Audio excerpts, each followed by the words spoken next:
자, 안녕하세요. 붓다로드 삼국유사 지금 탑상편 중에서 이제 어산부령,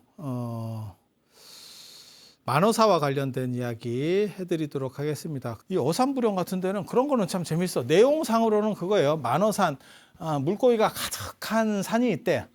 네, 물고기가 가득한 산. 요 만어사 이런 데 가보셨어요? 돌이 드러나 있는데 그게 균열들에 의해서 이렇게 어떻게 보면 이 사람 몸통만한 정도로 해서 쭉 깨져 있는 거죠. 그거를 이제 물고기라고 생각을 하고 그 전설이 나오기 시작하는. 곳곳에 있습니다. 곳곳에. 예, 곳곳에 있어. 그래서 이 만어산이 있는 데가 밀양이고 인근에는 김수로 왕의 가야가 있대. 가야가. 그래서 이게 가야가 한문으로 가락국인데 요 스토리와 관련해서 이제 가락국이라고 하는 게 인도에서도 그런 지명이 나오기 때문에 이제 또 이야기를 막 섞어서 가는 거예요. 뭐 김수로왕 허왕홍 이야기 보면 그건 중인도의 아유타국에서 시작되는 설하고 이거는 북인도 또 설화랑 또 붙여서 뭔가 스토리를 만드는 거예요. 그러니까 어떻게 보면 신성성을 강조하기 위해서 기존에 있었던 신성한 것들을 끌어오는 명칭에서 비슷하게 만들어서 끌어오는 구조. 가장 어떻게 보면 초보적 구조입니다, 이게.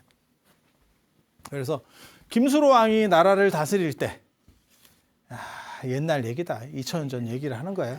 그래서 거기에 5명의 나찰녀가 있었대. 나찰녀라고 하는 게 뭐냐면 사람을 홀려서 약간 잡아먹는 그러한 사이렌 같은 그러한 거예요. 스타벅스. 그렇게 그러니까 인도 토착신 중에서 그러니까 우리식으로는 약간 도깨비 뭐 이런 과들입니다. 그런데 저 나찰이 어떻게 보면 약간 떨어지지. 그래서 천룡팔부 안에는 못 들어. 천용, 아수라, 가루라, 긴나라, 마우라가 건달바, 야차. 근데 야차하고 나차라고 비슷한 과인데 야차보다도 한 끗 정도 떨어져. 이게 조금 올라갔으면 얘가 들어갔을 수도 있어. 나찰이 들어갔을 수도 있는데 그래서 사람 잡아먹는 귀신인데 어떻게 보면 토착 신앙들에서 약간 원시 주술적인 어떤 뭐 토템이나 애니미즘이나 뭐 이런 것들이 변형되는 거예요. 변형되는 거. 그래서 일본어로 말하면 오니 도깨비 뭐 이런 식 뭐 그런 개념들 북유럽어로 말하면 트롤 뭐 이런 식 개념들하고 유사한 거라고 보시면 돼. 뭔지 너는 아느냐? 나도 잘 몰라. 그런데 미술 작품으로 남아 있는 걸 보면 오 늘씬합니다. 그래서 저래서 사람들을 호릴 수 있나? 그래서 이 나찰이 5명이 동룡과 서로 이렇게 썸을 타고 있었대. 동룡 한 명과. 이게 재앙으로 나온다는 거예요. 그래서 4년간 비가 내리고 번개가 치고 이러면서 농작물이 흉작이 드니까 그거를 극복하기 위해서 수로왕도 이게 뭐 이런 주술이나 이런 쪽에 대단한 뭐가 있으니까 그래서 뭔가를 해보려고 했는데 안 먹히더래. 쟤네가 훨씬 센 거지, 수로왕보다. 그래서 부처님께 기도를 해서 정리를 했더니 나찰이 5개를 받고 개과천선했대.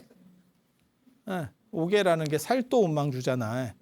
살생하지 말라. 그 다음에 도둑질하지 말라. 거짓말하지 말라. 간음하지 말라. 그러면 용하고 헤어지네. 그 다음에 거짓말하지 말라. 술 마시지 말라. 이렇게 5가지잖아요. 그렇게 해서 나찰들은 항복을 했고 이게 동룡은 어떻게 됐는지가 안 나와. 동룡은 그냥 이 용의 권속들, 그러니까는 물고기. 이게 조금 재밌는 설정인데. 동룡은 사실은 이거는 킹코브라거든요. 그래서 나중에 뒤에서 나오는 동굴 모티브가 나오는 거고, 굴 같은 데 살지. 동굴 모티브가 나오는 거고, 독하다라고 하는 개념이 나오는 거예요. 독하다라, 독사니까. 그리고 인도용의 특징이 분노를 못 참는다. 뱀이 이렇게 화내면 씩씩거리거든. 그 사실은 지도 쪼려서 하는 거예요. 알고 보면. 그러니까 다가오지 마. 물 수 있어.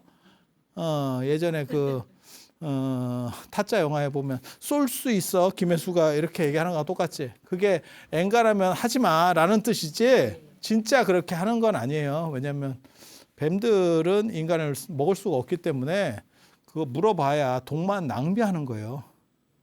그래서 뱀을 이해해야 되는 게 위협적이라고 생각해서 무는 거지 죽이고 싶어서 물지 않는다는 거죠. 먹지도 못할 때 독을 소비해버리면 진짜 위험할 때 내 방어 체제가 무너지는 거예요.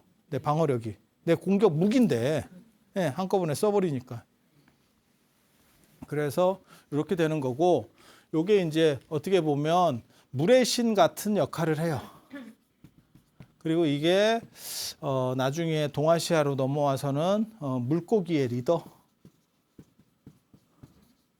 용왕 이렇게 서유기에 나오는 그런 용왕으로 완전히 정착을 하거든요. 인도에서부터 용왕이라는 개념은 존재해요. 용왕 존재해. 그래서 뭐 사가라 용왕, 8대 용왕 해서 법화경 같은 데서 나오죠. 뭐 덕차가 용왕 뭐 이래 갖고 나오는 거 있잖아요. 그래서 그런 식으로 그래서 여기에 물고기 떼들이 있죠. 그 물고기 떼들은 전부 다 돌로 변했대. 그게 조각 난 돌들이 이렇게 물결처럼 흘러가는 구조로 되어 있어요. 그리고 그게 사실은 쓸려 내려갑니다. 실제로도. 오랜 시간이 지나면. 그러니까 물에 쓸리고 그 정도는 아니고 돌이 어떻게 해서 그렇게 쉽게 쓸려 내려갔어. 근데 지형상 쓸려 내려가요. 땅도 움직인다니까 오랜 시간을 경과하면 그렇게 해서 쓸려 내려가는 구조고 걔네들이 어떻게 보면 이 물고기가 변화된 돌이래. 그런데 여기서 중요한 거 한 가지 이런 이야기를 볼 때 우리는 언제나 그런 생각을 하거든요. 문제를 일으킨 건 나찰, 복룡이야, 용왕. 나찰은 개과천선했대. 그래서 뭔가 해결이 됐고 동룡은 사라졌어. 더 이상 이야기가 안 나와. 물고기는 뭔 죄냐? 물고기 내가 뭐 한 것도 없는데 왜 갑자기 내가 이제 이렇게 생각이 지금 바뀌는 거죠. 그렇게 해서 이야기가 1차적으로 끝이 나고 여기에 뭐가 있냐면 불형이 있어요. 그러니까 부처님 그림자가 보인다는 게 있어요. 부처님 그림자가 보인다는. 그래서 또 다른 하나의 이야기로 또 들어가요. 부처님 그림자가 보인다. 이러면서 뭐라고 나오냐면 북천축, 서북인도 쪽을 얘기하는 거예요. 지금 서북인도 쪽. 가락국에 이거는 인도에 나오는 이야기예요. 거기에 부처님 그림자, 불영굴이라고 하는 거예요. 부처님 그림자 이야기하고 세 가지가 이 동네가 굉장히 같다라고 적혀 있어. 그러니까 저게 만어사와 관련된 사찰 연기문에 나오는 거예요. 지금 사찰이 어떻게 시작됐는지 그리고 우리 절은 뭐가 이렇게 대단해요라고 하는 기록을 한 거야. 그리고 이 만어사가 창건된 건 1180년이에요. 그러니까 이건 고려시대 때 창건이에요. 그리고 그 주변에 지형과 관련해서 스토리가 나오는 거죠. 마치 영동의 반야사 그 돌이 이렇게 흘러있는 모습이 호랑이 같으니까 호랑이에요 라고 말하는 뭐 이런 거하고 비슷한 거예요. 그러니까 그냥 있는 이야기들을 하는 거야. 있는 지형, 있는 형태들을 신화적 요소로 어떻게 보면 설화적 요소로 편입시키는 구조예요. 그래서 인근 양산에는 이게 밀양이니까 인근 양산에는 동룡이 숨어 있대. 동룡이 숨어 뭘 얘기하는 거야? 통도사 얘기하는 겁니다. 통도사 구룡지에 9마리 용이 있는데 그거를 제꼈죠.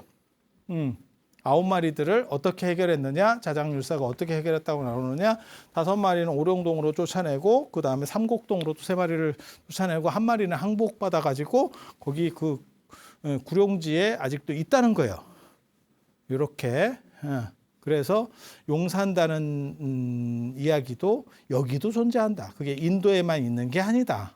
그 얘기를 제가 보기에는 그냥 억지로 맞추는 것 같은 이런 식으로 맞추면 뭐하고 비슷한 거냐면 사람 처음 만났을 때 어디예요? 어디 출신이에요? 그 다음에 뭐 어디 학교 나왔어요? 뭐 이렇게 하다가 한 10개 정도를 물어보면 겹치는 게 있어.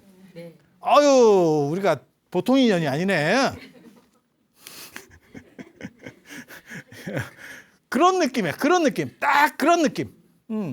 그래서 그냥 그러려네. 자기네 절이 얼마나 대단한지를 쓴 거니까. 그리고 구름이 강가에서부터 이렇게 일어나가지고 산정까지 올라간대요. 해문가 싶기도 하고.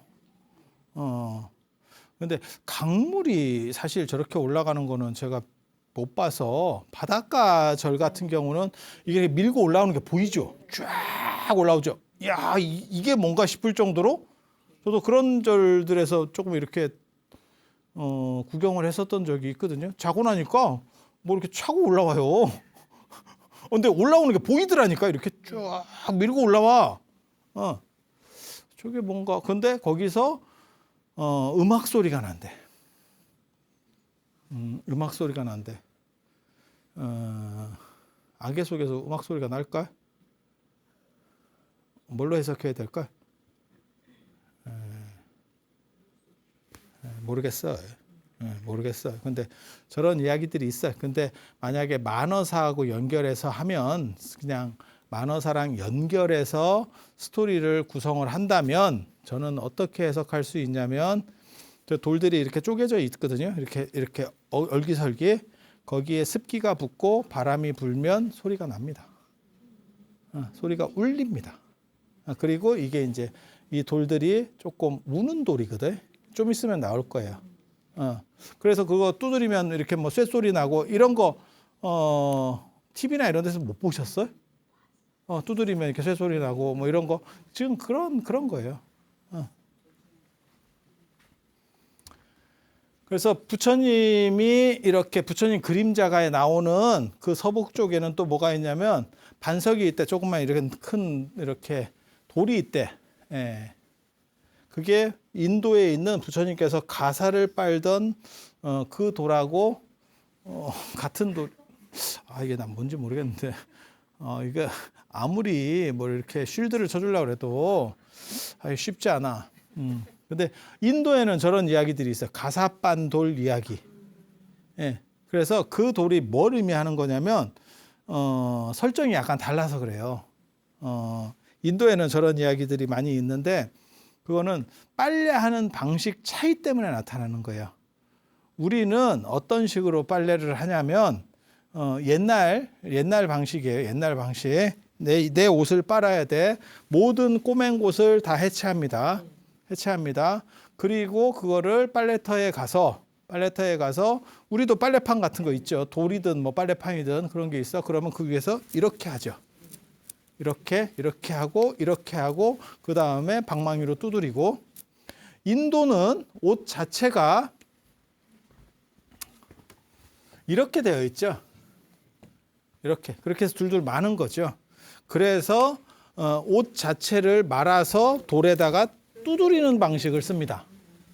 이 방식과 연유해서 뭐가 나오냐면 돌에 이 천무늬 같은 게 새겨져 있는 그런 걸 보고 이게 신령한 빨랫돌 이런 식의 설화들이 나와요.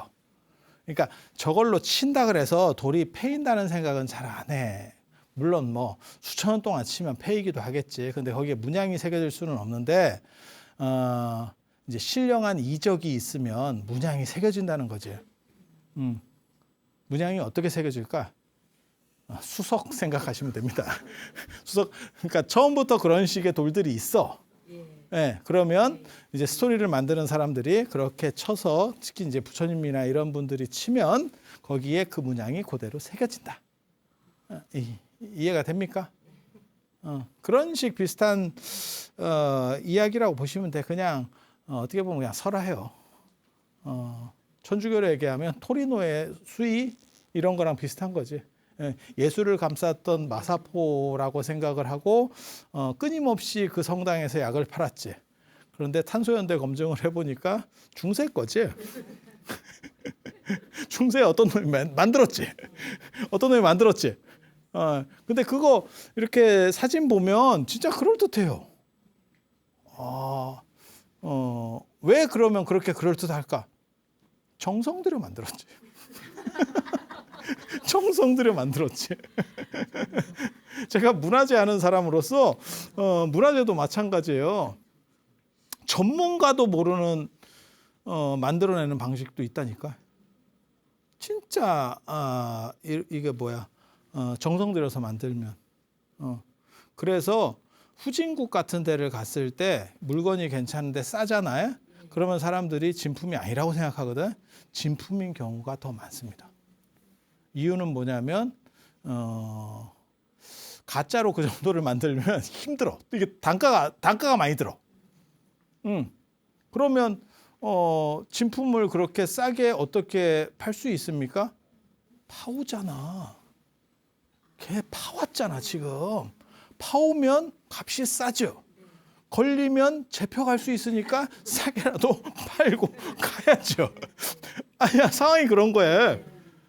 이게 굉장히 재밌어. 그러니까 사람들 생각으로는 싼 게 아닐 거라고 생각하는데 싼 게 그럴 수도 있다니까, 거꾸로. 그래서 이런 것들, 이런 스토리는 그렇게 돌에 문양석 뭐 이런 것들이 있어요. 돌 자체에 결이 들어가 있는 것도 있고 색이 들어가 있는 것도 있고 그 수석 이런 것 좀 이렇게 보시면 그런 게 생각보다 이게 천연적으로 이런 식으로도 돌들이 나와요? 라고 할 정도로 진귀한 것들이 있어. 그런 게 바닥에 깔려 있으면 이제 돌 두드리다가 이렇게 했어요. 라고 해서 누군가가 이제 퍼뜨리기 시작하는 거예요. 그게 악의적으로 퍼뜨리는 경우도 있고 그 지방 전설인 경우도 있고 그게 전설로 내려오다가 종교나 이런 것과 만나면 그러면 우리 뭐 이렇게 가는 경우도 있어요.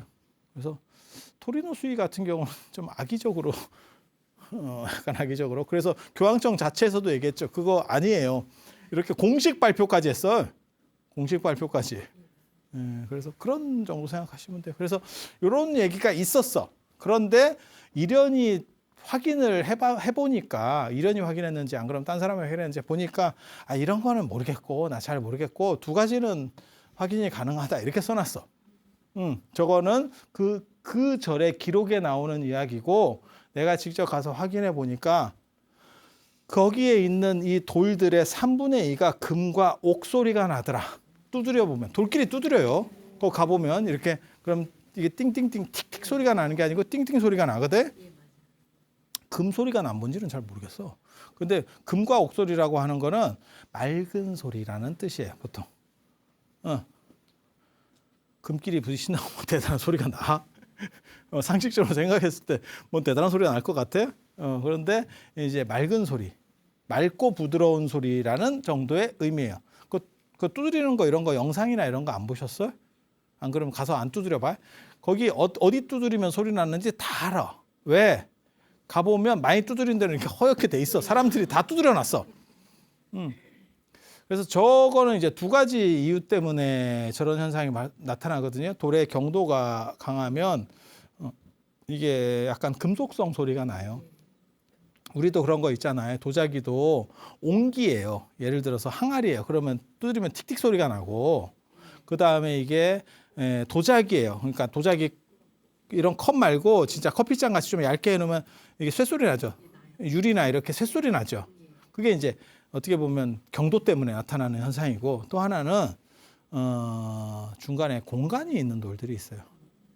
그러니까 겉에는 멀쩡한데 속이 비어있지. 공갈빵이지. 그걸 두드리면 공명 현상이 일어나는 거예요. 그래서 약간 북 같은 소리가 납니다. 그런 거는. 하나는 쇳소리, 하나는 북소리. 그리고 그거는 아마 용암이 녹을 때 용암이 이렇게 바위 같은 거를 만들어낼 때 하나의 결로 만들어졌느냐 아니면 이게 여러 가지 좀 이물질도 많고 이게 섞였느냐 이런 것 때문에 아마 소리가 달라질 거예요. 그래서 그렇게 소리가 난다. 그거는 확실하다. 또 그리고 불형이 있는데 부처님 그림자가 있는데 멀면 나타나고 가까우면 보이지 않는다. 이거는 다 똑같아. 공통점이에요. 근데 이제 여러분들 같은 경우는 저도 그렇고 여러분들 같은 경우는 이제 우리는 멀면 또 노안이라서 안 보이고 가까우면 가까워서 안 나타난다 하고 환장하지.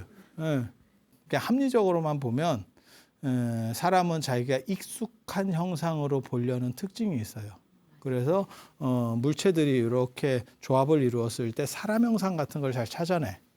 그러니까 설악산 가는데도 뭐 큰 바위 얼굴 이렇게 바위가 옆으로 뭐 이렇게 있어요. 뭐 이런 것들 있잖아요. 그런 거 생각하시면 될 것 같은데,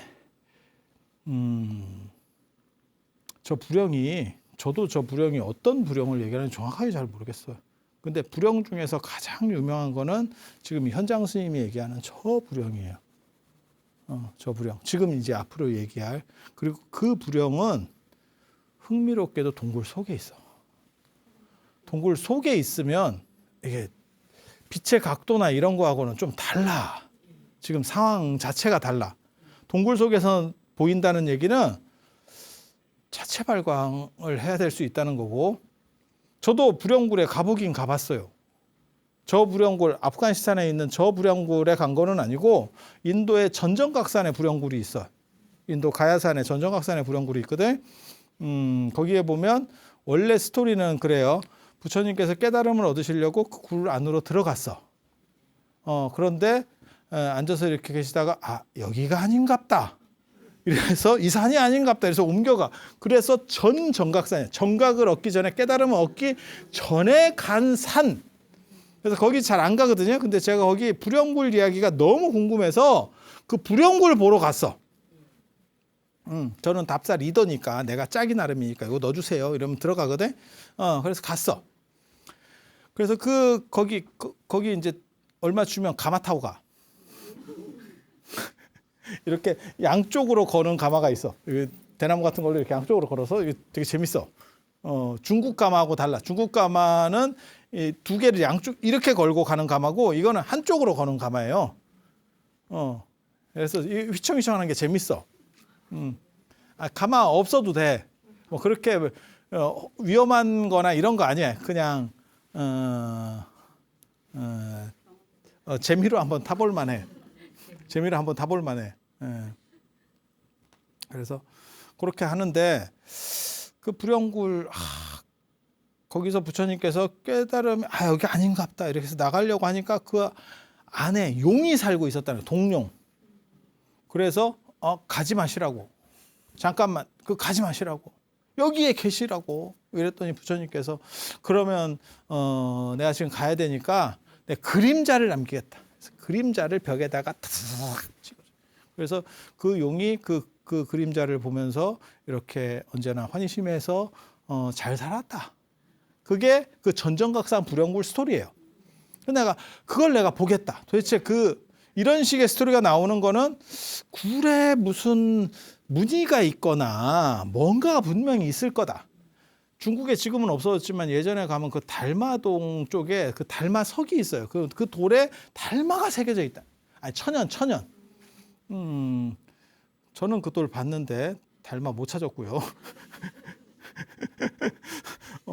어느 순간부터 그 소림사에 가보면 그 돌 없어졌습니다.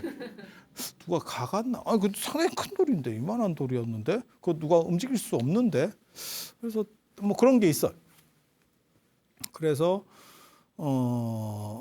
기대를 품고 갔는데 티베트 스님들이 거기 티베트 사찰이 있거든요. 얼마나 그 버터 기름을 또 태워놨는지 그 굴 안이 진짜 거짓말 안 하고 끓음이 한 이만큼은 끼어 있는 것 같아. 그래서 옷이든 뭐든 조금만 닿으면 절단 난다. 그리고 그 안에 이런 우리 식으로 말하면 약간 인등 같은 거 그걸 버터 기름으로 막 하는데 밝기도 하고 냄새도 더럽게 나고 끓음 많고 부처님이 계시다가도 가겠다 내가 이랬다. 그리고 어두워야 뭐 그런 게 좀 보일 건데 저걸 끌 수도 없고 참. 그래서 기회 되면 나중에 그 끓음을 한번 벗겨내면 뭔가 스토리를 대충 알 수 있지 않을까? 그 돌의 결과 관련됐거나 형체와 관련된 어떠한 것들이 사람이 보는 방향에 따라서 뭔가 있지는 않았을까라는 생각을 해요. 그런데 이 전정각산 부령굴 이야기보다 훨씬 영험한 부령굴 이야기가 이 아프가니스탄 부령굴 이야기예요. 그런데 이 삼국유사에도 관불산매경 얘기가 나옵니다. 여기도 보면 5 나찰과 동룡이 4년간 재앙을 내렸다. 그래서 부처님께서 거기에 상주하시기를 청하니까 동룡 석굴을 동룡이 이렇게 석굴에 산다. 아까 그 얘기했잖아요. 그게 킹코브라에서 굴에 산다라는. 왜 굴에 살까? 왜 뱀인데 굴에 살까? 습한 것도 있고 인도는 너무 더워요. 그러니까 우리는 약간 추운 데서 따뜻한 데로 나와야 되고 걔네는 항온 동물이 아니잖아. 변온 동물이잖아. 그러니까 밖에 너무 더우면 추운 데로 들어간다니까. 찬 데로. 그래서 이제 굴에 이렇게 사는 거고 거기서 이제 동룡이 여기도 이제 다 오개를 받고 뭐 이런 얘기가 나와요. 그런데 동룡이 이제 부처님이 안 계시면 내가 독한 마음이 자꾸 일어날 것 같습니다. 이러니까 부처님께서 그러면 네가 그 굴을 나에게 빌려줘라. 내가 1500년 동안 여기에 머물겠다. 이러면서 그림자를 박아놨대. 이 이야기를 보면 지금 가면 없겠다. 지금 가면 없겠다. 이런 걸 보고 전문 용어로 유통기한이 지났다. 이렇게 생각을 하는 거. 근데 이런 거를 다 찾아낸다는 게 재밌어요. 그리고 여기에도 봐도 뭐가 나오냐면 이게 이제 주석들을 다 달아놓은 거거든요. 해교의 양고승전에 보면 해원 여산해원이에요. 해원이 월지국의 나갈가성 그러니까는 저 아까 얘기한 이 가락국이에요. 이것과 비슷한 용 이야기를 하는데 그게 요 이야기랑 비슷한 것 같다. 또 법현의 불국기 고승 법현전입니다. 공식 명칭은. 거기에도 이런 비슷한 얘기가 나온다. 대당서역기에도 그런 이야기가 나온다.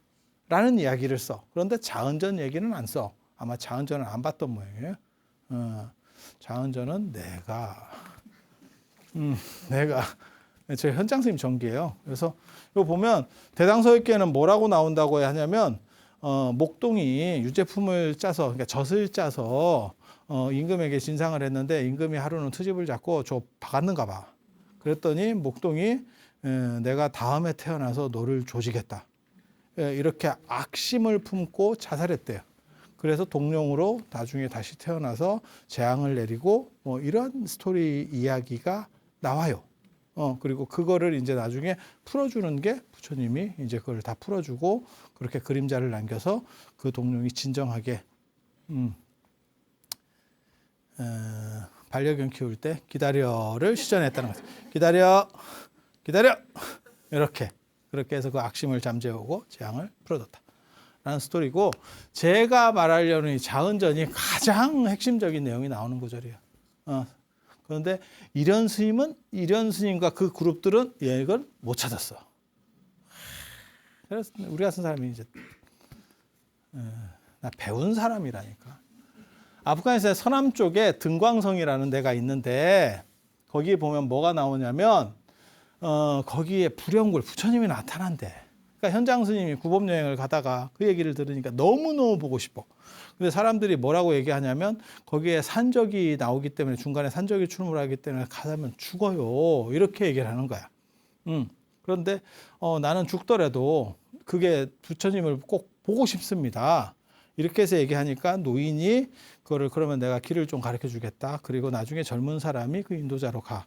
인도자로 가는 과정에서 아니나 다를까 산적 5명을 만나. 그렇게 해서 죽을 뻔했는데 산적이 나타나니까 바로 머리를 벗고 모자를 벗고 나는 승려고 없다. 없다. 이걸 먼저 보여줬다는 거예요. 그리고 나서 그런 여기 산적 출몰한다는 얘기 못 들었냐? 그랬더니 나 들었다. 그런데 왜 위험한데 네가 왔니? 이랬더니까 산적이 서울 말을 쓰네. 너 왜 왔니? 이렇게. 그러니까 서울 산적인갑다. 그러니까 뭐라고 얘기하냐면 나는 부처님을 친견하러 왔다. 불영굴에서. 그래서 그 간곡함 때문에 그러면 우리도 한번 가볼까? 이렇게 됐어요. 뭔데 이렇게 중국에서부터 와가지고 이렇게 하지? 한번 가볼까? 그렇게 갔어. 그랬더니 그 인도하는 사람이 동굴 안으로 들어가면 어두우니까 한 50보 정도 가면 벽이 나올 거다. 한 50보 정도 걸어가면 벽이 나올 거다. 벽에서부터 뒤로 뒷걸음질 쳐서 어느 정도 거리를 벌리면 부처님이 나타난다. 이렇게 얘기를 한 거예요. 그래서 이렇게 재면서 갔더니 그러니까 한 동굴 길이가 한 50m까지는 안 될 거고 보통 한 25m나 뭐 이렇게 되겠지. 사람이 한 보 정도가 1m까지는 안 되잖아. 한 20m나 한 25m 정도 되는가 봐요. 그냥 추정으로. 왜냐하면 현장이 실제로 50보를 재면서 갔다는 거예요. 그랬더니 진짜 벽이 나타났대. 그러니까 안 보인다는 설정이거든. 지금 분명히. 이렇게 해서 그걸 보려고 했더니 안 보이더래. 여기서부터 시작되는 거예요. 보이긴 뭐가 보여. 그래서 100배를 했대. 절을 하고 승만경에 나오는 찬탄문 같은 걸 가지고 계속 부처님을 칭탄을 하고 이렇게 찬양을 했는데 안 보여요. 그리고 다시 100배를 하니까 빛이 보이기 시작하는데 그게 처음에 바로만큼 됐다가 나중에는 쟁반만큼 이렇게 커지더래. 빛이 나오더래. 그래서 다시 200배 코를 해가지고 절을 하니까 총 400배를 한 거예요. 그랬더니 부처님이 연화자대에 앉은 모습으로 좌식이라는 뜻이에요. 그래서 주변에 보살들하고 성문승과 같이 나타나서 보이더라. 그런데 연화자대 밑에 쪽은 뚜렷하지 않아서 잘 안 보이더라. 그런데 더 재미있는 거는 가사색이 적황색이더라. 빨갛고 노란. 그러니까 약간 뭐라 할까? 주황빛보다 조금 더 누르스름한 뭐 이런 식 가사색. 그래서 저 보면 뭘 생각할 수 있냐면 아프가니스탄 쪽은 그 당시에 가사 색깔이 저랬나? 라는 걸 한번 추정해 볼 수 있는. 그런데 되게 재밌는 게 일행이 현장 스님 빼고 6명이 더 있는 거거든. 산적 5명, 그 다음에 인도자 1명, 6명인데 5명 눈에만 보이고 1명 눈에는 보이지 않는다더라. 이렇게 나와요. 그렇게 해서 이게 어떻게 보면 현장이 겪은 이적 중에서 다른 사람들이 그랬다더라. 카드라를 적은 게 아니고 내가 진짜 그랬다. 그리고 저 산적들은 저걸로 인해서 굉장히 감동한다는 얘기가 나와요. 저거 진짜 눈으로 보이면 사람이 태도가 바뀌겠지. 굉장히 바뀔 것 같지. 누가 봐도. 그렇게 해서 저렇게 나타나는 게 있고 우리나라에도 비슷한 기록이 이제 실록에 나오는 효령대군이 회암사에서 원각경 법회할 때 부처님이 나타났다.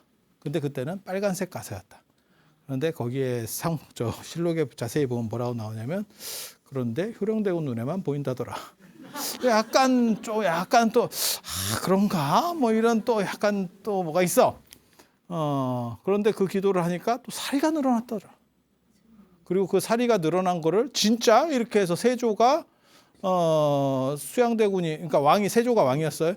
가져다가 왕궁에 놓고 기도를 했더니 또 증가를 했다더라. 그러니까 이게 지금 이게 상당히 애매해요, 판단이. 그러니까 내 눈에만 보여요.